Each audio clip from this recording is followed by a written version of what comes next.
Hey everybody, it's Jesse here at Fantasy Customs. Today we've got a special project in here today, and I want to just get this out there right away. I did not build this quad. I guess it was built in Detroit. I can't remember if it was off of Van Buren. I've been to the shop the kid told me about, and I can't exactly think of their name, but I'm not going to drop it anyways just because whatever. But either way, yeah, if you see some stuff on this quad that you don't like, just know that I didn't build it. So far, exactly as it looks is how I got it. I did replace this ignition and put it back in the same spot. And we've converted the throttle to a push throttle. He didn't like this stock gsxr twist throttle, so it's not mounted right this second, but this is the stock Polaris 500 Predator, and I've got it adapted to the gsxr cable, and works perfect actually.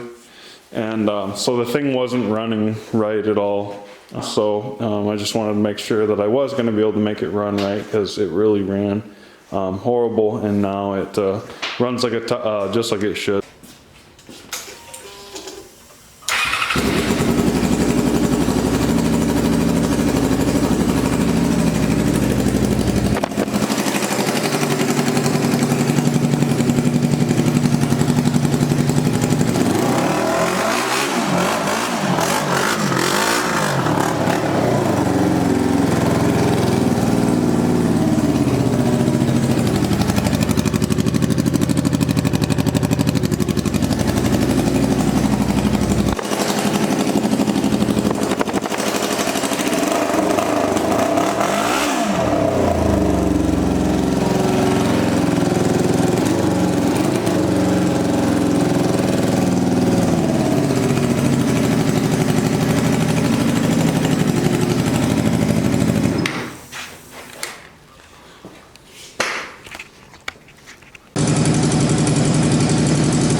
But yeah, so some things that like right away I didn't like about it were like the front plastic's mounted that way. I think that looks hideous. This air box is kind of hideous. I don't know that we're gonna get to that.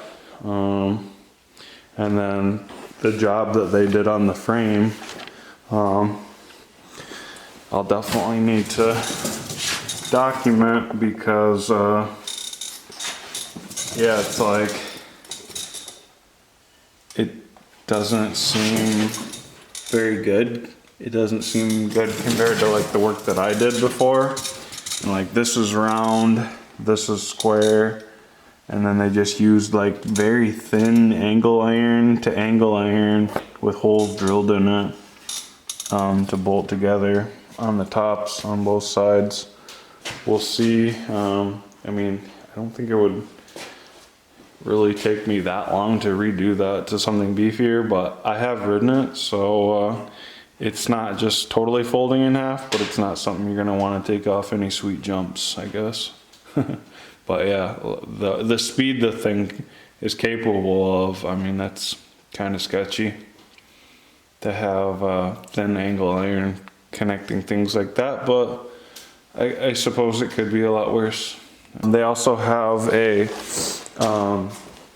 nice fuel cell that's, you know, halfway decent. It is kind of small. I think it's just over a gallon, but it's kind of nice. It does have a weird cap on it, and like those are AN8s, which are a little bit too big for this application. Like that's the return here. And I did this return line to it and installed, you can't see it because it's tucked in there, but I'll try and get some footage of it later. Installed the fuel part of the fuel. So the fuel system was like halfway done, like halfway taken apart, like not really completed. And I completed the fuel system, but I do need to switch this hose out, and I want to adapt that to a smaller size hose coming off this, because basically the fuel pressure regulator takes, let's see, what was it? I think 3/8, and this is a 1/2 inch barb here. So I'm gonna adapt down from 1/2 inch to 3/8 and then connect and make everything all pretty. And it really needs, like this was already done. Like I said, zip tie, this fuel pump is zip tied in there. And so we need to make a bracket for that. But I just wanted to show you this fuel tank that we're working with, which was halfway decent. I also took out and took a link out of the chain, adjusted the axle, and they had the I can't remember what it is, but it's a plastic piece that goes in here. They had it flipped upside down, using it as a chain tensioner, and it was like robbing a bunch of the power out of it, and it was working and putting a bunch of tension on the chain, but was definitely not ideal. So now it's like perfect tension and rides nice, and that's all good. Let's see what else. So yeah, he also said that these need mounted in the front here. Probably a bunch of things. Like if this plastic gets remounted, then we'll probably need to remount the speedometer. And who knows what else. So far we have ordered some Trick Pro Taper handlebars. These are the low-rise SEs. I would like to, he wants me to use these bar ends, these bar ends, but unfortunately I didn't realize these come with a little plastic thing in there. When you get them out, it's not the stock crotch rocket size, so these are gonna have to be machined down, I think, to be able to fit in there. And then on top of that, I'm gonna have to weld in or screw in some kind of plugs in here that these will screw into. So that's kind of like, I don't know. I think it can be done, obviously, for sure, pretty easily, but it's like, I don't know, because these are aluminum, and it's like, how well is that? I think it'll work. I think it'll work, so I might as well get that done. These are some pretty cool gsxr handle grips that are from Italy. Kind of nice. And then here, last but not least, we have the Schnitz racing fan, which is going to be a huge upgrade to what they're running, which is, I believe, the stock one. Here's the old ignition switch that was on the thing. And yeah, so one thing that's a huge problem is, I don't know if you can see it, but this is the top of the fan right here, the stock fan. And so the top of the radiator is here. The bottom of the fan is about halfway down just over halfway down on the radiator. And it's, what, 1.5 inches backwards as well. So I'd say that fan's not in a good position and not doing a very efficient job. And so obviously we need to change that, but unfortunately they've welded this pipe or square stock tube from the frame down there up to the top, and it ties this whole bolting and unbolting mechanism in there. So that's got to change, but just looking, it's done like that on both sides where they can both bolt and unbolt. So that's going to be a little bit of work to be able to do that, but it really needs to be done. Even if we were just using the stock radiator fan in the summer heat when you're trying to play around, that's not going to work out. So anyways, yeah, we've got some things to take care of. I think I'm going to go ahead and put these handlebars on it for now, and get the gearing, the brake, the clutch, and then the controls. I don't know what we'll do with the stop start. We'll put that somewhere for now, figure out what we're gonna do, and we'll get this this throttle that's hanging down there hooked up on those bars. We'll hold off on these because we got to figure out what's going on with those, I guess. And then we'll get started on the Schnitz racing fan. Also, yeah, the exhaust that's on is hideous. It leaks a bunch the way they've done it. I don't know if you can see, but there's, yeah, I don't know if you can see that, but that's an adapter, and there's two of those.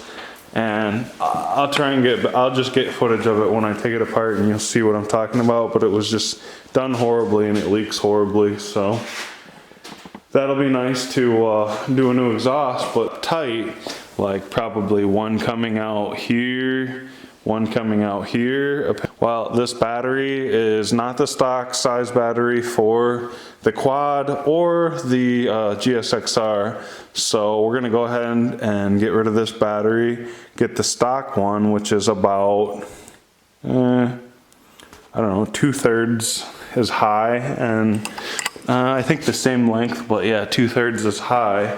And I think that there's just a perfect amount of room to put that battery right between the shock and the fuel pump, facing forward, and you should be able to get to both of the terminals on it. I'm thinking that's where it could go. If I can't do that, it's possible that there's enough room up here maybe. So we'll figure out a new spot for that battery, because with that there, we're not going to be able to make that even. And yeah, I don't see any other way than moving that to get that where we want it. And I don't think I'll have to battle with that reservoir too much, but that reservoir is not in the greatest position, I guess, to say. I don't totally hate it, and it looks like it's the stock reservoir position of some sort of a bracket made. But I also see, you know, that it could easily go up higher, which I think I like the idea of it being up higher. So we may have to remount that as well. Either way, I'm tired of talking about this thing. And so I'm gonna go ahead and get this stuff on the road and get stuff, start swapping that gear over, and then get this fan mounted, start on that exhaust. We'll get these front plastics mounted. Let's get to it. There's a lot to do. Okay, sorry about the fan noise. It's wintertime here in Michigan, and it is freezing, so we got some wood stacked up in here, and the fireplace cranked with the fan that I wish I had one of the chimneys with the fan built in it. That would be awesome, but this works, and you blow the air onto the hot metal, and that circulates around the room and gets it a lot warmer in here than if you just, you know, have the thing going with nothing blowing on it. Anyway, so we've got the bars on here. I haven't put the grips on yet because we've got to figure out the bar ends, whether we're going to do those, whether we're not, whatever. We got everything else up on here. If you're riding in a straight line, sweet. If you want to turn, yeah, that's not turned very much actually. You're a good bit before lock still on the steering stem, and you want to be able to go lock to lock. You're going to hit the throttle on that side, and then on this side you're going to hit the bar, and so even if you didn't hit the throttle, it would be the exact same on this side, it looks like. You're hitting the throttle right there, you don't have too far to go, boom, you hit it, and you're basically just bumping lock right there. But on the other side, because this motor is slightly, well, doesn't look very, the motor doesn't look very offset actually now that I look at it. So why it hits, it's just too close. So that's not going to work, because yeah, on this side you're hitting it hard enough to move the airbox and the throttle bodies, and you're a ways away from lock still, so that's going to be a problem. We could either try and do some bar risers, which is probably the easiest way to accomplish this, I'm thinking. Going to some pod filters, that would probably also solve it, so that you're not going to hit those pods, because they're going to be here and hopefully not come up too high. So there'd be a good chance that you might not hit those. But I guess I will take this airbox off and measure to see how far lock really is on this thing, to see how much clearance we have for pods or what have you, to figure this out. The only other thing I can think of is just to melt this airbox in. That doesn't seem like a very good option, but I'm not 100% sure about that until I open this up. And it's really not the greatest option anyways, because it's going to look ugly, but that's also another option. So we're going to have to solve that and see what we're going to do about those problems. And this is not such a problem, it just looks ugly to me, this throttle cable. I don't like how it comes over here, and the stock one just comes straight out and will look clean and run down there, although maybe we could tuck it through the bars or something, because it could get in the way of that key possibly. Anyways, I don't want to go on and on too much about this stuff. I just want to get to the solutions of it without yapping on and on about it forever. So the next thing I got to do is I'm going to drain the coolant, I'm going to drain the coolant, remove the radiator, remove the fan, and then I'm going to support the engine, or I'm going to support directly under where I'm going to be working. I'm going to try and support in the middle where I'm working, a little bit back from where I'm working, and then I'll try and support the rearmost part of it. I'm thinking on the swing arm, I want the thing supported, because basically I'm gonna do the fan next, and I gotta get the fan, the new fan's a lot bigger, and I gotta get it even from where the stock one is here. The big fan's gotta come lower, and then I want it, basically as close as I can possibly get it, not 2.5 inches or inch and a half or whatever it is, all the way back where it currently is. It's not very efficient. So we're gonna go ahead and see if we can get that solved. But to do that, I'm gonna have to chop these out, and then probably move the mounts that whoever built here bother to throw a little bit of primer or silver paint over any of the work that they did to keep it from rusting, which is really not cool, but that's what they did, and whatever. Yeah, anyways, that's what I got to do on this thing, is pull this radiator and chop that frame up a little bit there where they did that, and try and make it better than what they did, and the fan more efficient, and we'll get this stuff underway. So stay tuned. All right, everybody, so this is going to be a multi-part series. So this is part one, and here's a little preview of what's going on in the next video. Is that we're going to be chopping up this frame, and that's really opening up a big can of worms. There's a lot to talk about and a lot to think about to incorporate what we're trying to do here. So everybody stay tuned, and thanks for watching. This is Fantasy Customs for Life. I appreciate it. Take care. Bye.